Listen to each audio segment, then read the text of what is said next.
안녕하세요. 몸마음 연구소 연구소장 이재준이라고 합니다. 저는 라이프 스타일에 관심이 많아가지고 요가를 관심을 갖고 했는데요. 일지 춘펠릭이라고 체코의 물리치료 박사이자 요기인 선생님께도 배웠고, 수아미 데브무르티, 수아미 기타난다 전통의 하타 요가도 익히고 했습니다. 그래서 오늘 다룰 골다공증에 대해서 이 라이프 스타일이 어떤 변화를 줄 수 있는지에 대해서 여러분들과 이야기를 나누려고 합니다. 안녕하세요. 저는 몸마음 연구소의 연구원이고 지금 리필라테스 대표 원장인 황보상경입니다. 반갑습니다. 안녕하세요. 저는 몸마음 연구소 연구원으로 활동하고 있고요. 가정주부인 박승준이라고 합니다. 반갑습니다. 선생님, 골다공증이 정확하게 어떤 건가요? 골다공증은 오스테오포로시스라고 이제 학명이 정해져 있는데, 말 그대로 뼈에 구멍이 많다고 해서 골다공증이잖아요. 그러니까 그만큼 뼈에 손실이 많은 상태를 골다공증이라고 이야기를 할 수가 있는 거죠. 골다공증이라고 하는 거는 한 번에 이제 생기는 것이 아니고 점차적으로 진행돼서 생기는데, 처음에는 근감소증, 사이코페니아라고 하는 현상이 먼저 일어나거든요. 여러분도 알다시피 우리가 일상생활에서 현대인들이 많이 움직이질 않잖아요. 그러니까 근육의 발달이라는 게 굉장히 저조하고, 그럼 근육이 저조하게 되면 뼈에 자극을 덜 주게 되니까 골감소증, 오스테오피니아로 먼저 그게 연결이 되고, 이것이 심해지게 되면은 골다공증이 되는 거죠. 골다공증이 이제 어떤 질병이라는 건 알겠는데, 실제적으로 우리 살면서 골다공증이 왜 위험합니까? 골다공증이 있다라는 것 자체가 뭐 어떤 무슨 큰 문제를 일으키는 건 아니죠. 우리가 이제 흔하게 얘기하는 것 중에 70세가 넘으면 암보다 3배 위험하다고 하는 게 있습니다. 그게 바로 뭘까요? 낙상이에요. 넘어지는 것. 근데 골다공증이 없는 사람들은 어떻게 뼈가 쉽게 부러지지가 않겠죠. 근데 골다공증이 있는 사람들은 넘어졌을 때 뼈가 쉽게 부러진단 말이에요. 그럼 뼈가 부러진 것 자체는 큰 문제가 아니지만, 그것도 뭐 문제가 되겠지만, 큰 문제는 뭐냐면 뼈가 부러지게 되면은 움직일 수가 없게 돼요. 그래서 그거를 이제 의학적으로 부동증후군이라고 얘기를 하는데, 못 움직인다고 얘기를 해가지고, 그렇게 되면은 어르신들은 그 피해가 굉장히 큽니다. 못 움직이게 되니까 신체의 생리적인 기능이 급격하게 떨어지는 거죠. 그래서 이게 3년 이내 합병증으로 돌아가실 확률이 높다는 것. 그래서 이게 암보다 무섭다고 이야기를 하기 때문에 굉장히 골다공증에 대해서 우리가 주의를 기울이게 되는 겁니다. 골다공증을 가지고 있으신 분들은 보통 병원에서 어떤 치료를 받거나 어떤 약을 처방받으시나요? 네, 제가 이제 메디컬 컨설팅을 해가지고 보통은 이제 근골격계에 문제가 있는 사람들을 만나는데, 재밌게도 60세 이상인 사람들을 만나게 되면은 그냥 단순히 허리나 무릎만 아픈 게 아니고, 여성분들 같은 경우에 골다공증 약제를 드시고 있는 경우가 많아요, 동시에. 그래서 이 골다공증이라는 게 정말로 나이 드신 분들에게서는 참 흔한 거구나. 그리고 대부분의 처방은 병원에 가게 되면은 약제를 준다는 걸 알고 있어요. 골다공증 보통 이제 약을 처방받는다고 하셨는데, 보통 약에는 이제 부작용이라는 게 있잖아요. 어떤 부작용들이 있는지 알 수 있을까요? 네, 좋습니다. 그래서 먼저 아까도 제가 말씀드린 것처럼 여성분들, 나이 든 분들한테 흔하다고 했잖아요. 이게 보통 폐경기 이후에 옵니다. 폐경기 이후에는 여성 호르몬인 에스트로겐이 굉장히 떨어지게 되는데, 이게 왜 문제가 되냐면, 뼈는 생성과 소멸의 그 균형을 갖고 이렇게 유지가 되는데, 사이토킨이라고 하는 이제 물질이 있는데, 파골세포, 그러니까 뼈를 없애는, 소멸시키는 세포들을 촉진하는 작용이 있어요. 근데 이 에스트로겐이 그 사이토킨이라고 하는 그 물질을 억제를 시킵니다. 그러니까 한마디로 뼈가 소실되는 거를 막아주는 역할을 하는 거죠. 근데 여성들이 폐경기 이후에 에스트로겐이 적어지게 되면 어떻게 돼요? 그걸 조절을 잘 못하게 된단 말이에요. 뼈의 소실이 많아지기 때문에 문제가 된다고 하는 거죠.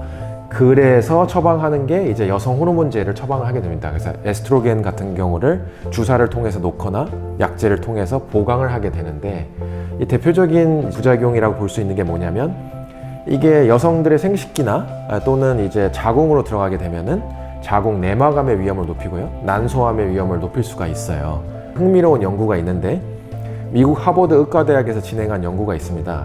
이 간호사들의 건강을 테마로 해서 연구를 12년간 추적 조사를 한 게 있어요. 여기에서 여성 호르몬인 에스트로겐을 주사로 투여한 여성들과 투여하지 않은 여성들을 비교했을 때, 투여한 여성들한테서 적게는 30%, 많게는 80%까지 유방암의 발병률이 높다는 게 보여졌습니다. 부작용이 있을 수 있다는 게 문제가 되겠죠. 제가 검색을 한번 해보니까 한국에서 가장 많이 처방되는 약이 비스포스포네이트라는 약을 처방을 하던데 혹시 이렇게 가장 많이 처방되는 약의 부작용은 괜찮나요? 맞습니다. 그 비스포스포네이트는 골다공증의 한 70~80%의 약제에 처방이 되는 굉장히 흔한 약제인데요. 먼저 이 기전은 뭐냐면은 파골 세포들의 기능을 억제하는 거예요. 그러니까 골 흡수 억제제에 분류가 될 수가 있는데, 이 비스포스포네이트의 대표적인 부작용이 한 3가지 알려져 있는 게 있는데요. 첫 번째는 제 컨설팅 고객들한테도 많이 봤는데 속이 쓰리다고 호소하는 경우가 많아요. 그리고 소화에 장애가 있다. 그래서 지금 3년째 골다공증 약을 먹고 있는데 지금 2년 동안은 그 소화 장애를 위한 약을 복용을 하니까 약을 엄청 많이 먹게 되는 거예요. 이런 문제를 보기도 하고요. 식도를 자극하기 때문에 역류성 식도염을 유발할 수 있다는 문제가 있고요. 굉장히 아이러니컬하게 밝혀진 것 중에 하나가 턱뼈의 괴사나 대퇴골의 괴사가 있어요. 허벅지뼈의 괴사가. 사람들이 생각할 수가 있잖아요. 그러면 아니 뼈를 소실을 막는 이 약제인데 어떻게 뼈가 괴사가 된다. 하나 알아야 될 게, 뼈는 기본적으로 건강하다면 생성되고 소멸되는 과정이 있는데 이 강력한 이 골 흡수 억제제는 뼈의 생성조차도 억제하는 효과가 있어요. 뼈나 이런 대퇴골에도 괴사가 생길 수가 있는 거죠. 그래서 그런 이제 부작용들이 있습니다. 부작용이 저희가 예상했었던 거는 굉장히 심각한데요. 그렇죠. 뭐 모두가 그런 걸 당하는 건 아니지만 그래도 이 정도의 부작용이 있을 거라고 생각한 사람들은 아마 드물 거라고 생각이 들어요. 선생님 말씀을 들으니까 여성분들한테 되게 그런 약이 위험할 것 같은데 그렇죠.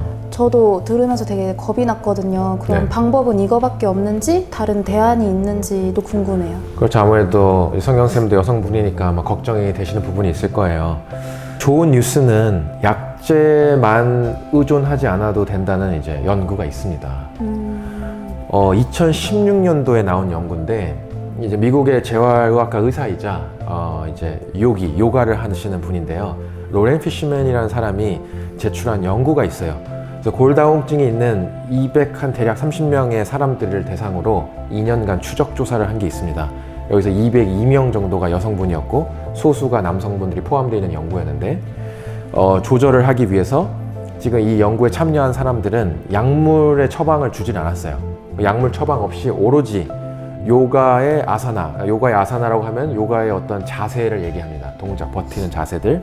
이런 건 12가지를 해서 하루에 12분간 하는 운동을 개발을 하셔가지고 이걸 통해서 추적을 했었을 때 골다공증 있는 사람들이 골절이 잘 일어나는 척추, 또 골반, 대퇴골의 골밀도를 측정을 했어요.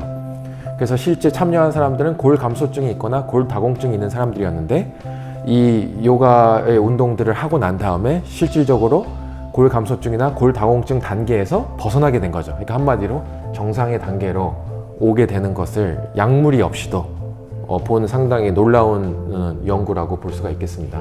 따라서 운동을 통해서 골 다공증을 예방하거나 회복을 하는데 상당 부분 도움을 줄 수 있다. 약제 부작용을 막고. 그러니까 희망적인 메시지를 드리고 싶어요. 그럼 지금 말씀해주신 요가 운동을 배워볼 수 있을까요? 네, 물론이죠. 그래서 한번 같이 해보실까요?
아까 논문을 말씀하셨는데 요가의 어떤 원리 때문에 효과가 있는 건지 요가 말고는 다른 운동은 없는 건지가 좀 궁금해요. 네, 좋은 질문이에요.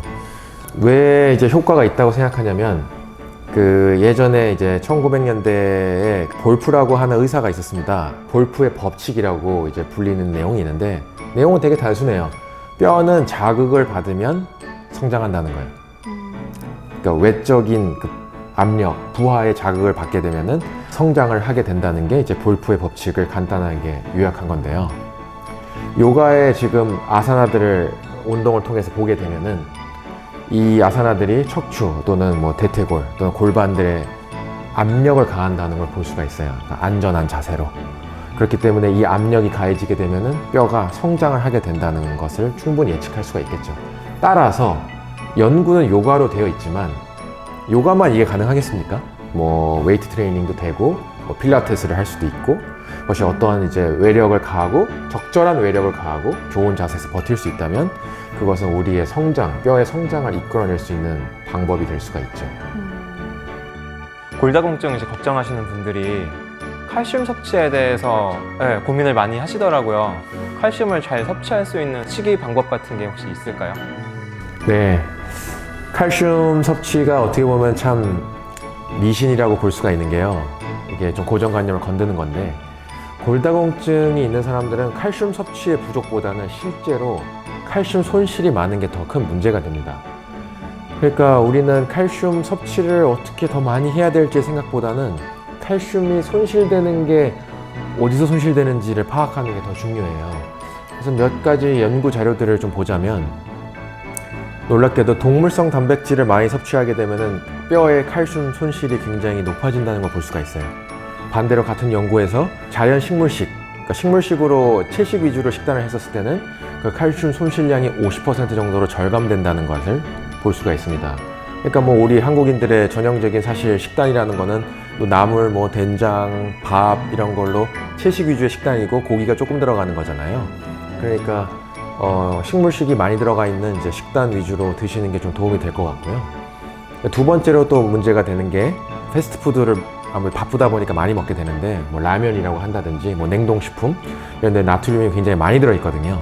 나트륨이 2g만 증가되더라도 칼슘 손실이 160mg 정도 더 나간다는 이제 연구 보고가 있습니다.